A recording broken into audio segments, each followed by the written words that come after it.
Very good morning to you. Welcome to the Breakfast Club. My name is Brighton Ncube. Today on the show, my guest is Councilor Rodney Jele, Councillor for Ward 22 right here in Bulawayo.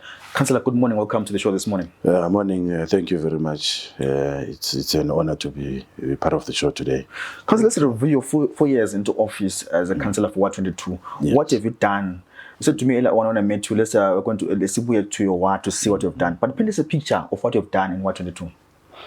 Yeah, I think you'd understand, which as a councillor, our main focus is on service delivery.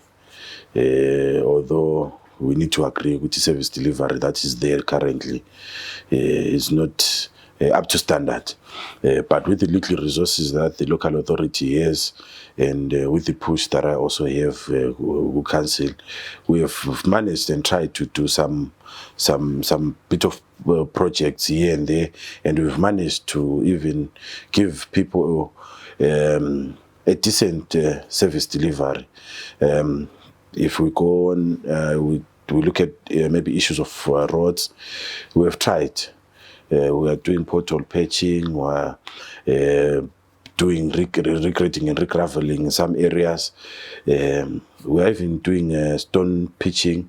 We were stone pitching our culverts so that at least because you'll understand which when it's a rainy season, the water destroy imkwaqo because ama-culverts amaningi sefile. So this is what these are some of the projects that we have been doing in our ward, and obviously we have tried to provide water, water shedding. We have tried with problems. We give them pausas. We even service timelessly bores in our community, and singahamba even with street lighting. We try as much as possible. Yes, we have got challenges here and there, but we try to fix. But of course, I have to admit to I think where we are lacking is the issue of sewer. Though anglama hotspots amaning in my community, but sewer yengathi ileka behind in terms of trying to fix some issues as so. So I think basically we have tried to touch projects amaning pertaining to service delivery here and there. Now let's focus on the issue of the young people. I know the young people there in your ward. What are some of the critical issues that have done in terms of their servicing, maybe helping the young people? Let's speak about the issue of youth centers. The complaints about Ako modernized. What have you done in the 4 years in terms of office for the youth? Unfortunately, Tina, we don't have a youth center, particularly in my ward. But we have tried with the help of other civic organizations, youth-led organizations, to try and engage youth where we are very community wall, giving them even life skill, career guidance, here and there. Even council, we've got community groups, so we try and engage our young people. Something you're a little bit of money, survive. But you'll understand we've got a problem really in the country of young people, young people abusing drugs, preaching, cross. I'll give you a scenario. Sometimes young people have a culture. Basebenza 1 week. The following so we really have got a tall order in that regard. That's why I'm happy to work with our organization in trying to change in mindset yama youth nje ukuthi bekhangela impilo ngelinye ilihlo. Yeah. But also speaking of issue of water, I spoke about issue of water earlier on. The suburbs in Bulawayo, we can go for 2 weeks without water. Let's link that to the issue of water and ZESA. There's been a talk about what you can't pump amans from a Cllr and other places without ZESA. Let's link that synergy there around the issue of water in Bulawayo. Yeah, we really had a crisis, challenge because of ZESA. Admittedly, this year, amanzi to still agabi right. I think we're around 58, 57% capacity. So we still need to continue shedding water. But not in the now, each challenge at the Siba load shedding, you realize what even latest in Amaketa Hambixen, so we normally have maybe 5 hour electricity to pump to station. Kwesinye isikhathi ingxenye sithi esiphampa ngapha kuma station ethu amagesi ahambe ngale abe khona. But at least we have moved a step further. Currently we have engaged this. They've agreed ukuthi abasasishedi kubonyankuni ngale, but the other dams babe lokho bekhonyiwa besheda, but our major dam le babe ngasashedi. So we are hoping ukuthi khonokho kuzasincedisa in trying to ease ama water challenges in the city. But the major blow was actually issue yes. And you realize ukuthi amadam ethu akuma areas lapho kulama korokoza khona. So sile challenge yona le ukuthi there is a lot of vandalism. Even cases we are speaking shedding ingekho, but there's a lot of vandalism, there's a lot of theft, yama cables ezesa and lama poles. So I think sisiya phambili, water obviously will ease. Kuyabe kungasafani nje lalapha na we were staying even for 2 weeks, for 3 weeks. Thina enkulumane sike sahlala sibili for 3 weeks kungela manzi. So I think now kuza izambijana because we've engaged izesa and izesa has agreed ukuthi hayi lingabona seselisheda ukuthi kule problem, but we will try as much as possible to give you electricity yenzela ukuthi supply abantu amanzi koBulawayo.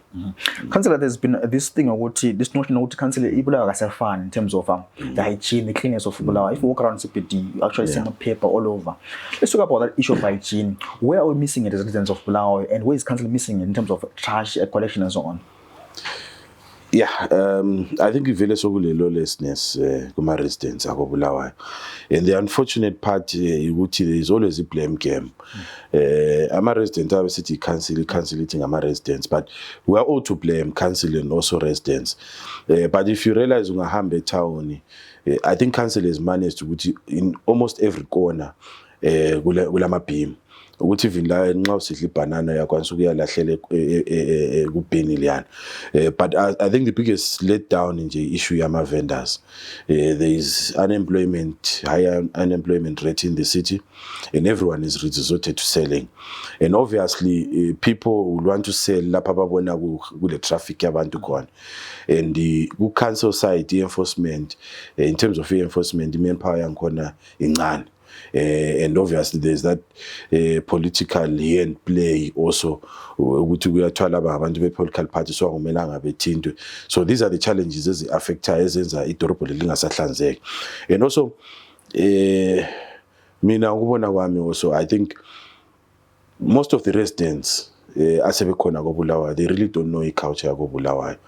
They don't understand the culture of Bulawayo, because ma we understand uyazi ukwazi ukuthi uBulawayo wavela ngaphi. You always try with the legal that you have ukuthi uBulawayo umbisele lapha avela khona, but we now have got residents who don't know because nxa ukwazi uyaba lo sense of belonging lawe ezinzinto la nxa ukwenza uyenza la usiba lenhloni. But manje abantu bakhathesi, that's what I'm saying, ukuthi sokule too much lawlessness amongst our residents. So speaking of uthi ama-residents asekhona koBulawayo, asobantu bakoBulawayo, they don't know the culture of Bulawayo. Let me quote one of the councillors, Councillor Mabuto. He was speaking during the council meeting, a live stream by site. He was saying 90% of people on 5th Avenue there, things are vendors, asobantu bakoBulawayo. Do you concur or agree with that statement? I would like to concur. The reason why I concur is if like ngikhulume culture, ngikhulume ukuthi uBulawayo simazi kudala. If you realize the vending has always been there. But what used to happen, ubukwazi ukuthi ungachantamba methana usabona umuntu. But ekhathi sethana yabona abantu belele estradini, particularly side lona lana lika 5 Avenue. Then you realize ukuthi laba abantu abasoba lapha because they don't have izindlu lapha balandawo zokuhlala. Even if you go to a market, I think after George Slundi kusehlusiya ku Robert Ncube there, you see abantu balala khona phana abathengisela khona. So that will tell you ukuthi these people are not from here. This is why bengela ndayo ukuthi nxa ungachaya isikhathi bonke ukuntamba amahambe endlini ayelala. Yeah, so I think it's a fact ukuthi we have got people ababuya kuphela bezoyenza business trade bebuyele lapha bavela khona. I'd like to draw you to one of the stories that I read over the past weekend. That says 9,000 people, households in Cllr, they're using blade toilets as open latrines. How do you feel about that? Is the current crop of councillors who go to 9,000 people under your leadership that are using blade toilets? I think what we need to understand first is ukuthi koBulawayo selomthetho yokuthi no one should occupy indlu kungela toilet kungela manzi. So that's the first okumele sibekwazi khona. So hence the reason why even usakha indlu yakho nxa sufaka i-toilet babe bezo-inspector bekuphe kuthiwa some occupation certificate. So i-county park vele yaba ne-problem because you remember kwakuyi-initiative government under umrambatswini and the government then handed over i-council. But now ukuthi i-council service that area, it's a tall order sesikhayini revenue ebuyayo ku-council. But what happened is i-council engaged ama-residents akhona phana. I know bayakhipha izimali ukuthi bebelokhu besevisa mbijana mbijana ukuthi at the end of the day we expect ukuthi everyone e-Country Park kube lamanzi, kube lama-toilet, running water, lama-toilet oku-right, kungabi le-issue yama-plate toilet, because those things ezispisela imkhuhlane. And you realize also again ukuthi because of ama-water challenges esilawo, we've got ama-boreholes placed ama-areas achiyene. So obviously ama-plate toilets will affect contaminate amanzi ama-boreholes, then abantu at the end of the day bazagcina sebegula. So it's not our wish lathi as councillors ukuthi into yena lana ibe khona ko Bulawayo. And what is said again is we might incorporate even areas like Umbundani anytime soon, areas like Umthunzini, and those are the challenges as corner still in those areas again. So it's really a challenge for the city ukuthi service area lana full. But speaking of revenue collection for the city of Bulawayo, there's the TTI parking system, which was very controversial. Many residents are complaining about it. Let's look at the issue of infrastructure development and also the collection of revenue, 70%, 30% for TTI and the 30% for the council. Do you think that was fair to be done by council to agree to those terms? Yeah. I think what we need to understand with that partnership is overhead, ipatala TTI. You know, all the infrastructure, it's TTI. Softwares is TTI. The only expense a council, even under the Urban Councils Act, it says all the revenue that is generated from parking, it should fix some roads. Yeah. So what council is collecting, it channels it into fixing our roads in the city center. So all the other expenses, TTI takes care of them. So I think it also makes business sense because when I take care of my expenses, you really need to have the bigger percent. So I think calculator, I think it's fair. And remember, this is it's more like a BOT where contracting expire. Council can make a decision. Good eye, Pumanini TTI, we assessing as Ranel into the end. Everything at the suggestion so TTI we cancel, so council can then carry over the program. Now let's speak of the triple P's now, the private-public partnerships, right? Spoke of TTI as one example, and then now there's the Godini project. It's been stalled for many years, the Godini project. Now let's speak about issue of vendors, to say vendors are all over the CPT. It's because of the Godini project, right? Do you think it should be your legacy now to say, as you leave the council, you have failed to deliver the Godini project? Yeah. At the end of the day, what you need to understand is if planning CCP project will be meaning well for the city and when the city develop. Yeah. But I think we've got challenges. When we are giving projects, people always complain about we don't benefit. But also again, they are always letting us down. We do everything, sends a check so umuntu capacity. But you also understand ukuthi economy siphila kiyo. Namhlanje le mali kusasa ula mali, kusasa ule mali. Economy siphila kiyo ayikho stable. So obviously people bayawa ku business.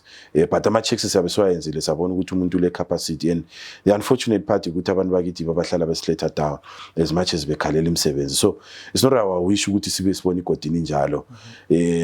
Would have loved ukuthi lathi during our tenure silivula igodini esalijengisa abantu, the dream that we showed people kube hit esilivula igodini. Yes, I see it esa allocate the tender. The tender was all allocated way back but it was our wish ukuthi lathi sikhona sithi carry over from the guys abalokhethayo lathi sikwanisa ukuthi silivule igodini lana ngesikhathi sikhona. But well, unfortunately khona okwenzakalanga, and we are hoping and praying ukuthi even singasekho kumbe sabe sikhona kumbe singasekho iproject liyani iphele yendlela abantu abayi-expecta ngayo, yendlela abantu asabathengisela ngalo iphupho lakhona. Yeah. But now, Councillor, how do you decongest the CBD in Bulawayo? It's too packed. There are vendors all over the pavements. Remember, it gets close because of the vendors, and also forest traders there. How do they now decongest CBD and have less traffic of people in the CBD and less of traffic of vendors? How do you decongest the CBD? I think it all lies in our planning department. You know, we need to have working malls. Even in Malogicini, we have Intumbane Mall, we have got Nkulumane complex. We need to have those things functional. Ukuthi lami ngihlala eNkulumane, I see no reason ukuye town complex ikhona, because whatever I need in town, I can even get it a complex eNkulumane. And also again there is the issue ukuthi we need to have my industry being open. You know ukuthi my industry sesebenza, half of the people vela bathengisa abazachiya bethi ngcono siyesebenza. So we need to have those two things be functional, my industry, and we need to have serious malls kuma emalokitshini yethu ngalo. I saw one council meeting where Councillor Cllr was speaking about the issue of churches, these tents under trees churches with different flags and so on. What's the council solution to those things that are happening across the Bulawayo? I think what I can say, the Constitution allows for a different practice of a religion. But obviously, Latin a council, we don't promote haphazard religious activities. So those people really were approached to we understand ukuthi lina vele lifuna ukungenela phansi kwesihlahla, we understand lifuna ukungenela egangeni, but come to council and apply, we allocate you a piece of land, even ingayakhanga, but at least build the toilet, because we expect people ukuthi bebe lama toilets khona phana bengena kuma services, not ukugcina sebengcolisa iganga. So the policy is there that these people should come and approach the council so that we allocate ama pieces of land. The unfortunate part ukuthi, you know, you realize ukuthi some of the churches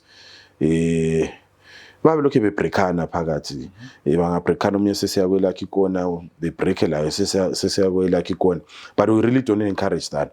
So we are trying to craft a policy lanxa ingakaphumi, which I can preempt ukuthi in a certain area we designate land for churches, ukuthi kwazakala ukuthi ama churches vele akulele yani ikona. Even if there are 10 churches, kube lama buildings, ama churches awetshintshana khona phana mase ukungena ama services. So that's another plan esizama ukuthi siyenza, so that we decongest ama churches everywhere in the city. Councilor Jele, you became a councillor at the age of 26. First time becoming councillor at the age of 26. Maybe let's paint a picture to us, challenges that you face as a young leader coming into power as a councillor, respect from the elders, from the community, and also articulating policies at the age of 26. Talk to us about that. Yeah, I think it was a challenge.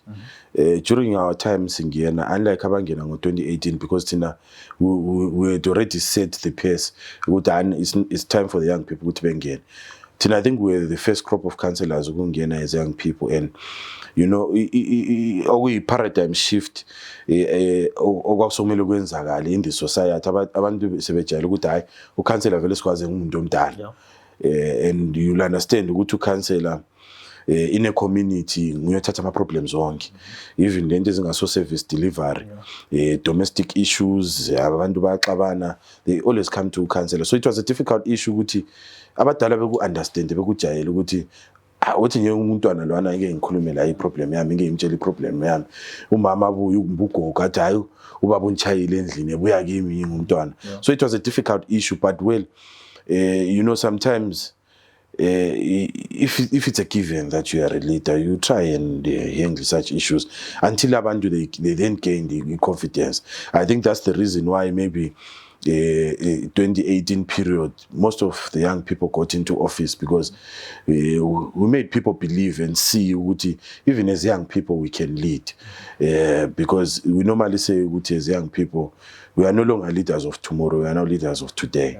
And you realize ukuthi society yethu vele sigcwele ngabantu abatsha, so it's easy ukuthi abantu abatsha bethi relate to omunye wabo. But also there's this wrong notion about the role of a councillor. People assume councillor is like we as in fan, to speak as in fan and so on. Maybe tell us what's the role of a councillor. Maybe to someone watching the show this morning say, I understand the role of councillor now. If we're bang in fan, they'll blame you, in fan. What's the role of a councillor? Yeah, it's unfortunate ukuthi now councillor is judged on we in fan, ukuthi to councillor sebenza. But the role of a councillor, it's mainly service delivery issues. You take my issues from his Akamizi to council and vis-a-vis council back to his Akamizi. So that's the role of a councillor, to make sure that service delivery is there, good community. But I think maybe in the Pambanisai, in terms of a councillor in my town, abantu bamtreata maybe even as usobhuku mbinduni emakhaya ukuthi even domestic issues ama problems onke umuntu segijimela ku council. Then in terms of izimfa, I mean, I normally say ukuthi ezimfeni vele ngiyahamba and I go, but I don't want to go as a council. I go because ngi resident yakhona, not ukuthi semele maka ukuthi council ubuyile emfeni. It's not right, but kumele ngihambe emfeni because I'm a resident. So yikho ukuhlalisana isisinto esisaziyo ukuthi hayi nxa umunye wethu engabhujela njengabo makhelwane siyahamba, but ngiyabe ngahambi njengo council, ngiyabe ngekho emsebenzini lapha naye ngiyabe ngihambe njenge resident. Remember also during your tenure, Councillor, there was an outbreak of cholera in Luveve, and some people lost their lives there, lost their loved ones there in Luveve. Do you think that issue was handled very well by the council? I think obviously when we lose life, it's not our issue ukuthi abantu besichiye because of maybe issues that has to do with the council. But whichever way council will try and fix the issue, council cannot bring back life. So it's unfortunate ukuthi there's nothing that council can do which will obviously satisfy abantu, because lives have been lost. Yeah, so I think vele kuzaba kuhlala kule problem so even as we so yeah. I remember last week I tweeted about a headline again. Councillor was saying boil water before drinking. So people are asking me, you say boil water with what? With electricity. Everyone spoke about so for the council to trust with our water, to say boil water before drinking, it was quite sad. And also I did the morning space. Someone was saying to us, no, buy mineral water for drinking. For us to say it was council to say boil water before drinking, coming from the council. Yeah. I mean, what I can say is trust Bulawayo city water. It's clean. Yeah. But you realize ukuthi I think kuzophuma iheadline lana where a challenge ukuthi ike sasihlale khona ama 3 weeks singela amanzi. So obviously ama piping laphana ugcina kusiba lamanye ama contaminations abakhona, because council may treat amanzi vele phuma amanzi a clean and a test and abe test you atholakala ukuthi amanzi lawa clean. But the receiver of the water yikho ugcina kusiba le problem khona, because laphana sasile problem yokuthi bese kuvele kule vacuum ama pipe sokule ama contamination ngela amanzi ahambayo. So yes, the reason why i-council vele nxa amanzi ekhona kungela problem, i-council ayifuni vele ukuthi amanzi kube lesikhathi ama pipe ahlale empty khona, because it creates a lot of challenges. Kule challenge ukuthi nxa amanzi sebuya ama sewer blockages lawa ama pipe ayadubuka because ama pipe abesegcwele umoya, la khona ukuthi maybe ama pipe agcine se contaminated because asehlale kakhulu. So obviously nxa amanzi ekhona council, it's actually an expense ku council ngamanzi engekho, because there are a lot of challenges lama breakdowns abakhona from that. Yeah. Let's talk about the issue of bill estimation now. People have been complaining about what they get bills out of estimate. You have never seen a meter coming to read the meter at their homes. Let's talk about that. I remember at Councillor School they try to break it down to say this is the amount we paid by each resident every month. Let's talk about the bill estimation. If you try to speak about that to your what? Yeah, we've tried. I think you realize, I think it was 2 weeks back, where we did ama meetings labantu be financing all the communities. Sizama ukuthi abantu sithi explain to them ama bills, sibatshengisa ukuthi hayi ucharge so nxa ulama issues ube kwazi ukuthi uhamba ngapho so that uncediswe fast. But also in issue yokuthi sithatha ama meter, vele I challenge ikhona yokuthi manpower ayikho to take ama meter wonke ama suburbs every month. So what council then does is babe rotate ama-suburbs lapha abathatha khona ama-meat. Then kuba lama-estimates ona lawana ukuthi based on the last 3 months kuba le average ukuthi umuntu lo vele ukuthi amanzi usebenzisa so you about charge ngawo. Then nxa sebebuyile ukuzothatha imeter bangathola bebe ku overcharge then imali yana bayifaka. Nxa kuyikuthi bebe ku undercharge, nxa kuyikuthi bebe ku overcharge imali yana vele bazayikhipha nxa kade ubhadala. So but any challenge yona le ukuthi I think we have got a few religious pairs in the city. Khathi sesilapho abaningi ababhadala. Njalo kunye we need to understand like you are saying ukuthi uCouncillor Sikho waye ubalisela ukuthi ubhadala kanjani. So we need to understand ukuthi mina vele bill lami every month imali yami kumele ngibhadale imali be roughly malini, because you realize ukuthi khathi what's happening. For instance in Nkulumane we are paying equivalent to $29 something US. So unye bank rate yakhathi you are looking at almost 30,000 because I think bank rate was 9 something, so you are looking at 30,000 less. But umuntu yamba le 5,000 abhadale next month ahambe umbele 7,000. So obviously bill yakho labe lokho liqansa because vele ubhadala imali encane kulali abakucharge yona. So those are some of the things that we need to educate ama residents ukuthi umuntu ehlale kwazi ukuthi vele bill lami lembhadala imali engaka. So out of 30,000 nxa ubhadala 5,000 it means ukuthi vele isikweletu zahlala ulaso. If you're just joining us, this is the Breakfast Club. My name is Brighton Ncube. Today on the show, I'm joined by Councilor Rodney Jele from Ward 22, right here in Bulawayo. Councillor, let's talk about the issue of still under your tenure for these 4 years. I think there was the issue, if you could correct me if I'm wrong, with the Bulawayo City FC, right? And there's been complaints about residents who say, is this team bringing revenue to the council, or it is the us as residents who are funding this team? Let's talk about the performance of the team so far, and also sponsorship for the team. Yeah, in terms of performance your team, you realize ukuthi ayilokhu relegate uphenduke. The issue was the issue of funding. That team did not have funding. Yes, the council allocate a budget ukuthi hayi sizaliphi grant emali engaka, but then I grant yakhona vele it was maybe a third of what is needed for the season ukuthi run. And also I grant yakhona engaphumi because we could not give a football club imali over maybe imgwaqo. So besiqala ngamanye besiprioritize ezinye izinto bona sibapho kuseleyo, but okunye the club was running izidingela ama funds kwezinye indawo. Yeah. Councillor, to wrap up the show this morning, let's talk about the issue of if you were to rate your performance at a scale of 1 to 10, where can you rate yourself? Yeah, I think 8. It too late ngiyabengchanga amasuwa. Yeah, like I mentioned earlier ukuthi amasuwa yanyiphi headache, but okunye hayi siyazama ukugijima sikubambe. Are you going to be running again for councillor in your same ward? Abadala bafuna ukumpromoter, but we'll see. Since we are having our processes as internal processes party, so we'll see what will come out. Councillor, all the best in the election as you go to the election. All the best in the election, sir. Thank you very much. Thanks so much for joining us this morning. Yeah, thank you, Bulawayo Muhle. Well, this has been the Breakfast Club. My name is Brighton Ncube. I was joined by Councilor Rodney Jele this morning to unpack and review his term of office. 4 years into office, what has it done for the Ward 22 in Bulawayo? Thanks so much for joining us this morning. Do enjoy the rest of the day.